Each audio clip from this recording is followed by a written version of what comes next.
everybody. Welcome to the Dead Money with Dan Arfin podcast. This Dead Money episode is brought to you by liking and subscribing to the channel. That way I become more important. Strictly for me. I made a mistake on my last episode talking about the apparent not knockout hands of the 2026 main event. I thought Jumalan, for some reason I thought he knocked him out on that hand when Larry, with that fucking last name, called a huge all-in. Oh, no, not an all-in. I thought he called all-in on the river. Obviously not. So, whatever. That was the deciding hand. We know that. I just think it's funny. I didn't even know what happened. Still haven't been playing. Still feeling lazy. Even though I want to not feel lazy, but I do. You guys know that card game Uno, right? And there's another game called Phase 10 that's kind of like Uno. Pretty much a very luck-heavy game, but little edges are there. I got to thinking how the object of both games, Uno and Phase 10, is you're trying to get rid of all your cards. Something I'm going to be saying to players in the future at some point, because I thought of this. You watch some of these people play poker, and if you didn't know better, you would think that they thought they were playing Uno or Phase 10, where the object of the game is to get rid of their chips as fast as possible. They think the goal of the game is to get rid of all your chips. They don't realize that they're actually losing them, that they're not winning by losing. They're just losing. But it's true.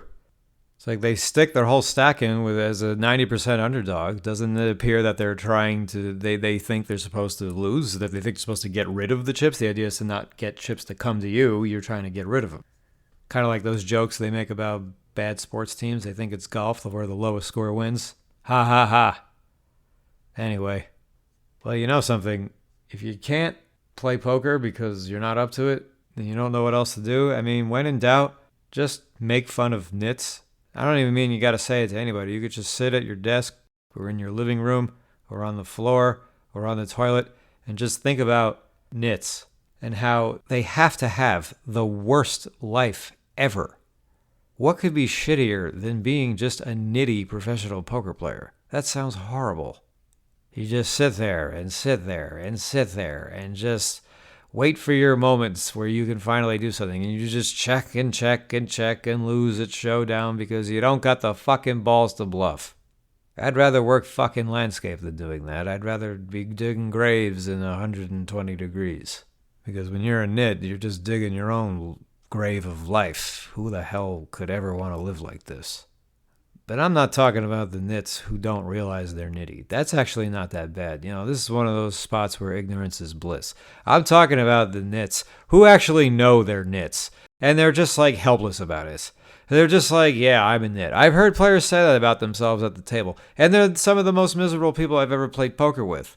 They're always crabbing at the dealer. They're always down on their luck. They're always bemoaning this, always bemoaning that, but are admitting that they're nits. Well, why don't you just not play nitty? I mean, you could bluff off the money. You won't feel that bad. You'll feel better that you tried something with your life and that it was worth this loss in order to do it rather than sit there and just continue to be nitty. You know, nitty rhymes with shitty for a reason, people. It is shitty to be nitty. So anyway, since I don't really know what to talk about today, I'm just going to have to think about a few things, see what comes to mind. I'd play a little word association, but I'm the only one here. I mean, you can't go wrong with trying to, go into the archives and dig up some old hand histories, right? I mean, that always works, doesn't it? I think I once got queens into aces, back-to-back hands, got it all in both times, and doubled them up both times. I think that happened on successive hands. And the second one, he limp raised. This is the most obvious. If there's ever a clear indicator someone has aces, it's when they limp raise, right? It's amazing when it still works. But that's the thing, though. Those limp raises are not always aces. I once folded ace-king on a king-high board because I got limp raise pre and the guy was barreling and he shows me 6-7 offsuit. But if I had called, I feel like he would have had aces. You ever think about stuff like that where you think it's just like it was just your turn to make the wrong decision? Like if you got bluffed, it's because you had to get bluffed. Because if you called, then it would have been your turn to just be shown a better hand. Like, I don't think it does work that way. But what if it does? I mean, you have no way of knowing either way. You'll never know. So why think about it if you'll never know? Because I don't know what else to think about. Wouldn't it be nice, though, if poker was just like What if it could just be less streaky? Or what if, like, the long term didn't take so long to arrive at? Like, what if it only took like a week to go through all the variants? Like, imagine if you make 65 an hour and just every day, if you played 8 hours, you would make what? 520 an hour? 520 a day, I mean. That might actually get a little boring. So it's like, be careful what you wish for. It's like, as much as we hate the variance, it's like we need the variance in order to, like, not get bored by this. Then it really does just turn into a job. I mean, poker is work, but it's not a job. Not the way I define jobs and define work. If you don't have variance, then you just have a job. So it's just like really sick that we need the thing we hate. We need it as much as we hate it. We probably need it more than we hate it. The variance is what seems to what give it all this excitement, you know? Because you just never know when your time is coming when you can stack somebody or something like that. I mean, I guess the unknown factor is what gives it its glory and its edge. Or you could look at it as such as like, yeah, you're not going to make 65 an hour every single hour. But if you look at this game, it's just like, you know, you're just grinding out your edge and you realize, or if you have a better understanding of what your intrinsic value is behind every decision you make, then it could just seem like a job anyway and you could start to hate it. During the World Series of Poker, I went out for pizza with some guys, these two guys, and one guy I just met, and his friend, the friend I did know, he's telling me about the guy. He said he's probably like in the top 20 most hands ever played. The guy's played all the games, proficient at, you know, probably all of them. Some more than others, I'm sure, but you know, he said, this guy says he's played 50 tables at once. 50 fucking tables? What the fuck? I mean, I remember hearing about how people could play like up to 24 tables, and that blew my mind into the next fucking dimension. I didn't even get to 30, 35. No. Years later, all of a sudden you hear about a guy who played 50. 50 fucking tables at once. How the fuck are you not getting timed out on a table like every couple of minutes? Like, how fucking fast is this guy processing stuff? When I played online, the most I could handle was 9. And I was like barely keeping up with that. Like, it kind of wasn't even worth it. 8 was already starting to really, really push it. I mean, maybe on certain days I could handle 9 if I was extra sharp. But like 7, I'm starting to really feel it. 6 I could do comfortably. The most I could do comfortably was 6. And this guy did 50. What does the world look like? How does he move through the world? Like, what is it blows my mind. And how many, like, positive EV decisions are you making? I mean, you're just grinding out volume at that point. You're not worried about making positive EV decisions. You're just playing as many freaking hands and just getting any plus EV anywhere. Who gives a shit? I mean, if you play 50 tables and each of your decisions are worth half a point, that adds up to 25 points of EV. If you play one table and make one decision and it makes 17 points of EV, it's not worth as much as it was to play 50, even though each decision is worth so much less on average every time you make a decision. I mean, that doesn't sound like that interesting. I mean, to play poker, it's fun because you're trying to play the game well, not because you're just trying to chop down as many trees as possible and bulldoze the whole fucking forest. Sometimes it's more satisfying just swinging an axe at one big-ass tree and taking it down perfectly. But you know something? When you talk about variance, I mean, variance in life even, it's like, if things always worked out, if you just, all you ever did was run hot, life probably would get kind of dull and boring. If all you ever did was just run hot, just you hardly ever ran into any trouble. It might get pretty boring. And what's worse than boredom? Seems like a good problem to have, though, and I'd be willing to give it a try for a few years or decades. I don't know. It doesn't sound like, you know, do you think that boredom, though? I mean, I just said nothing is worse than boredom, but I don't know. Bored of running good? It's a mindfuck, though, because you really do need these shitty times to feel the joy of the good ones. Some people say appreciation. I'm not even saying appreciation. I'm just saying joy. How the fuck are you going to feel joy from winning if you haven't felt the freaking tortures of losing? Phil Ivey had a good line about losing. He said you have to learn to appreciate the losing. And I'm still not quite sure what he means by that. I mean, I kind of know, but like, I don't know. It doesn't sound like he was trying to be like super deep. I don't know. Maybe I'm just reading too much into it. But either way, it's a good line, I think. I saw these two guys play a hand once. I think it was at 25.50. One guy's betting big on the river. The other guy's asking, will you show if I fold? Will you show if I fold? And the guy says, if you show me your hands, I'll show you what I have. If you show me what you fold. And the guy agrees. He shows what he folds and he gets shown a bluff. And the guy who did the table talk, that was some smooth work right there. And I started doing that from that point on. Whenever someone asked me, will you show if I fold, and I was bluffing, that has been my default go-to response. I always say in the same voice, same cadence, I was like, if you show me what you fold, then I'll show you what I have. And they sit there and they make that face and they like shrug their shoulders and like, okay, that's fair. And I think it's worked every time. Now, it may not be a big enough sample to truly mean something, but there is something about that exchange that seems to get it to work. Like, the guy is already asking, will you show if I fold? And I guess maybe he takes it as, if you're comfortable enough to, like, you're offering him like a fair deal. Fair deal. You show me yours and then I'll show you mine. Sounds like a fair deal. Maybe he's just being honest and just has a real hand. Like, okay, here's what I'm throwing away. Let me see what you got. And they're expecting to say, oh, nice hand. Give themselves a pat on the back, feeling like they play good. And then you just show them the bad news. There's some people go in there and they don't want you to feel bad. It's like they want you to feel good about yourself. Like, here, good fold, I'll show you. Like, they want you to feel good about the fact that you save money. And I just don't relate to any of that. Look, if you want to be a good guy, there's plenty of ways to do that. You don't got to do it on the poker table. That's the one place you shouldn't do it. And I'm not saying play with dishonesty or disrespect or no integrity or anything like that. You know what I'm talking about. This is where you can go let it all out. This is where you can go fuck people up and do anything you want to them. You're obviously taking a chance at all times, but you got the green light. I mean, you got to pay attention. You can learn things from other players. You can learn things from players that you are better than. I've learned lots of things from players that I know I'm better than. That doesn't mean they can't tell me something I haven't thought of. And pay attention to other people's tells or when they show hands. I mean, once there was a hand at 10-20 where a guy opens, this morning crotchety old man reg who used to crush the game. He likes to check dark out of position, go into the flop in a single race pot. Check in the dark. One of those kinds of guys. I mean, this guy ran the 10-20 Bellagio like he was the boss for a while. Anyway, he 3-bets, or maybe it was a single race pot. He bets flop, and he gets to the turn, and he pushed out his chips really fast, and he pushed them out really confidently, and I thought he had a really strong hand. The other guy folds, and this man shows him a bluff.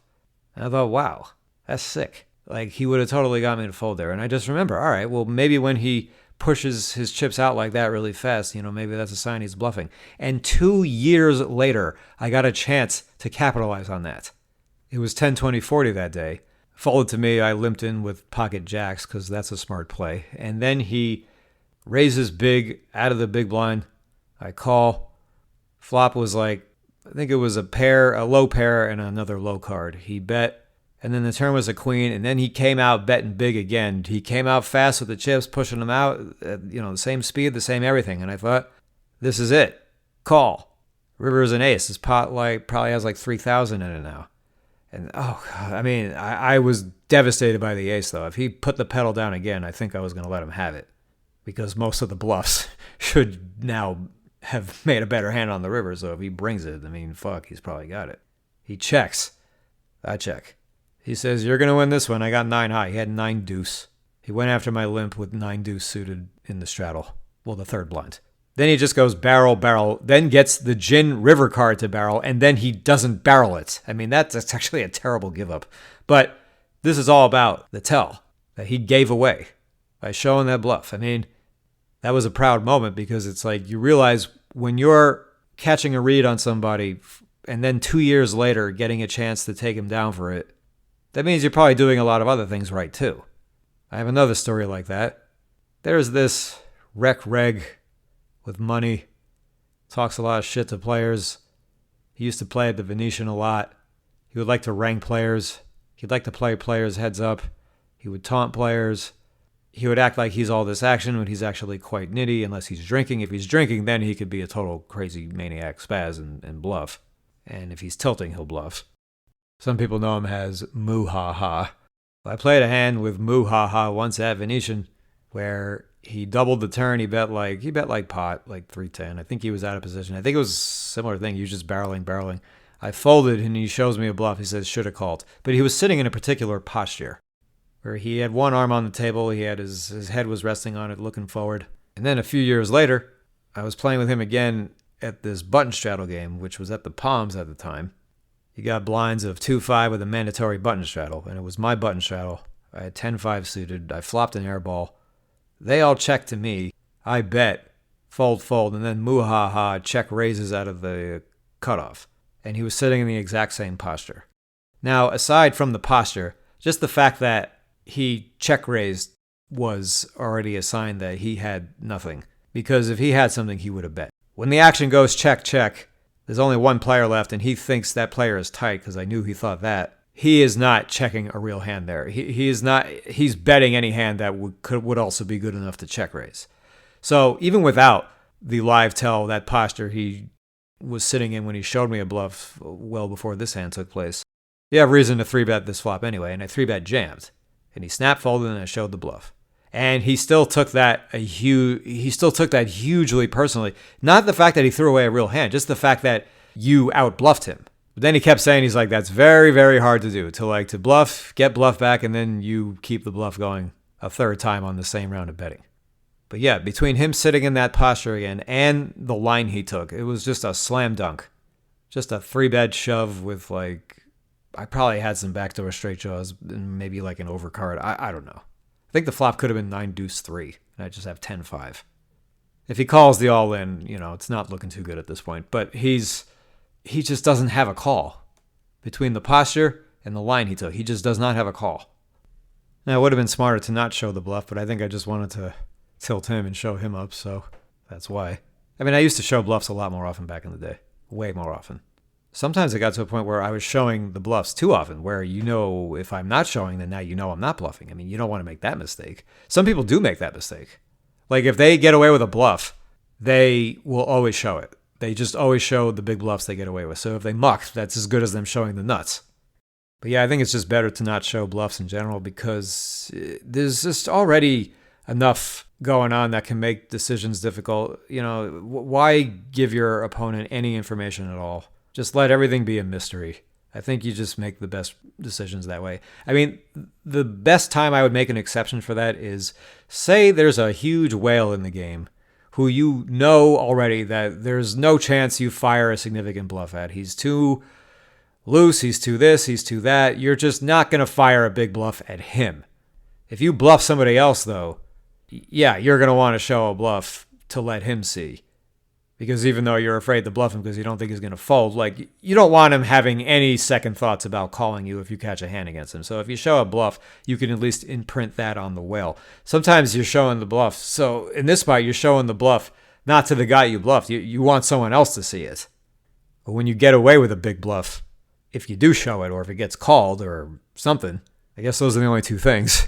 You certainly want to be aware of who saw you do that, especially which regs. Might be hard to remember every face, but you want to take note of who saw you do that, because they might think that you're going to do it to them, but if you stay a step ahead of him, then he's just going to lose.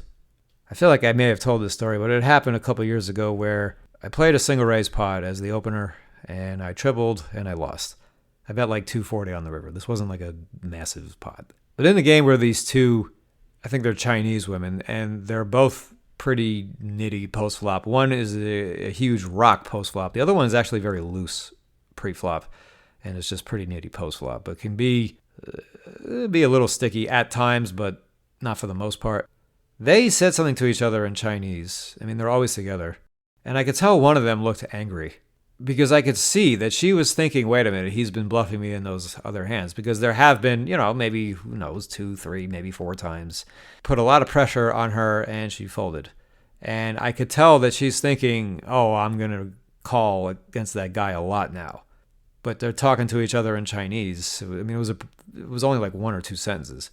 It was mostly just watching the wheels turn with the looks on her face of how mad she was that I've been bluffing her, and she thinks she's going to start calling me left and right now.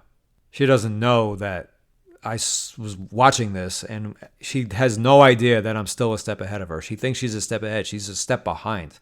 she's even more behind than she was before. And for the next few months, I think I made like 3 big hands against her, and I freaking hit her hard all 3 times. I stacked her in a spot where I flopped Broadway and she had ace king, and she flopped top 2, and it was just a spot where getting top 2 in is just suicide. And you can run hot for months. You can run hot for over a year playing like reasonably decent poker. If you're a nitty player who's worth 30 an hour, you might win 43 an hour for a while, run way above EV. And this woman who would lose and start spewing and start limp calling with pieces of shit left and right, she would just always get her money back. She would always, because, you get conditioned to think like, oh, I'll just make a big hand and I'll win. And it's like, after a while, it does start to feel that's just how it is, but it's not. And she tried stepping to me a few times. And, in these last few months, the last 6 months to a year, she seems very nitty now, just nitty overall. And when you see players really have this huge adaptive play going on, where in most cases they're much tighter, it just tells you they finally went through it. They finally had their bell rung. Like, she went through a long period where her limp calling with all the crap, where not only is it not working out for her, she's not just like missing the flop. She's starting to get stacked. She's starting to get cold decked. She's starting to play a lot of big pots with these hands, and it keeps coming up short. She misses a draw. She makes 2 pair. They hit a draw. Anything, every which way things can go wrong. She did actually call me in one bluff eventually, but she lost a whole lot more before she did. And I can tell a shift has taken place with her when she's playing against me, because I think she just respects the fact that she got her fucking ass handed to her for a while, and also respects the fact that she probably doesn't see me get my ass handed to me hardly ever, unless it's a fucking cold deck. Learn to respect the fact that, like, I can be aggressive, but, I also know when not to be aggressive. Or can tell when people think I'm being aggressive, and therefore I won't be too aggressive against them. I'm going to wait till I have it against them. But it's the most fun ever to beat these types of players. The players who might even be winning players, who think they're good and think they're better than you, or just underestimate you, and you just kick the shit out of them. Those are the ones you get the most satisfaction out of beating. And I've said it before, the ones I particularly like beating are those fucking nerdy-looking Asian boys. I don't know what it is. They got a certain smugness or a certain confidence or overconfidence or arrogance, or I don't know what it is. Just think a lot of those guys like to be sticky and like to call bluffs. Plenty of players overestimate themselves. In fact, most of them do. If every player knew just like what their true skill level actually was, why would they play? I mean, unless they just want to play for fun. If they truly don't care, then yeah, okay. But other than that, But I guess that's part of taking a stab, I guess that's part of even being successful. Like, you have to like really believe in yourself, You have to like think that no one's going to beat you. You have to think that you can do it. If you're some rookie pitcher, you're going up against Aaron Judge, and you think, fuck Aaron Judge, like I'm going to give him my best fastball, and then he takes you deep. You find out, all right, you're not quite ready for Aaron Judge yet. But something, you do have to believe in yourself. I mean, you can't go up there and be afraid of him. That's not good pitching. And look, plenty of guys, they give Aaron Judge their best stuff and they strike him out, or at least he doesn't get on base. But when you are better than everybody or close to everybody, and the gap is pretty significant for everybody or close to everybody, I mean, you'll have the easiest sense. You're sitting at the top. You can tell who thinks too much of themselves, who thinks just the right amount, who doesn't think you're bluffing, who does think you're bluffing, who's oblivious. I mean, there are people who will run bluffs, but they won't run it at you. They're not comfortable playing against you, but they might feel comfortable against somebody else. So if you see them bluff somebody else, that doesn't mean they're going to run that bluff against you. Sometimes I'd see a guy show a bluff, and then I get into a pot with him, and I feel like I got to call him, but it's like, I feel like he's got it this time. I feel like he's going to think that I'm going to want to call him more, so he's not going to be bluffing in this spot. And when I'm playing good, I listen to the instinct, and when I'm not playing good, I don't. Simple as that. Or at least have a bad moment. I feel like I have really razor-sharp instincts. I feel like they're really, really strong, but I don't always listen to them. It's hard sometimes because, first of all, they are wrong sometimes, but that's okay. It is plus EV to listen to your intuition every single time, no matter what the situation is. It doesn't matter if it goes wrong. It's still good that you listen to it because you don't want to listen to it when you should and then ignore it. I guess sometimes it's just you have the doubt. You're like, no, I can't be this good. I can't be this far. Well, hey, why not? Says who?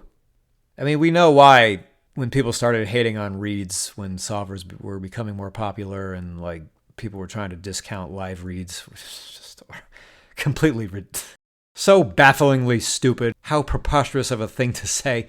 We understand like where they're coming from in the sense that you have to be so accurate in these for these to be worth it. And like, how do you track your accuracy? You know, we have these solvers. We have all this information you can write down that you can see it and you can touch it. You can prove it. It's a formula. Like that's what they want. They feel more comfortable with that. They don't feel like, I just don't think he has it this time. They don't like calling for that reason because it's not logical, and it's not logical. Intuition's not logical. There's no logic used. It's total illogic, but illogic does not mean it's stupid. If you're going to be successful at something, you're going to need logic and illogic. And when you take the logic and you put it aside for a hand because you have a live read, that doesn't mean you're going to make this deviation every single time the spot comes up. If you're going to fold this hand in this spot, it doesn't mean you're overfolding this spot because you're going to fold this spot every time. No, you're just folding it right now because this guy's out of balance. So poker's just this game where it's just every hand can require this highly unique course of action. I mean, I know we're all looking for, including me, we're sort of looking for like some sort of pattern that like seems to always work. You know, like in this spot we're going to do this, in this spot we're going to do this. But every spot that comes up, the perfect play could be something totally uniquely different. I mean, you could you might fall into the same rhythm for 10 or 15 hands in a row, but it's a mistake to just not keep your eyes open because that's how you really crush. You crush the spots by trying to make money in spots where nobody's trying to make a penny. And every hand that comes up, you know, it could require any course of action for it to be the perfect play to you to get the best result you're looking for. But all right, I feel like I've talked enough, so I'll do my job eventually, guys. When? I don't know. One day I'll wake up and I'll want to do it. Until then, fuck it, going back to sleep. Bye, guys. See you next time.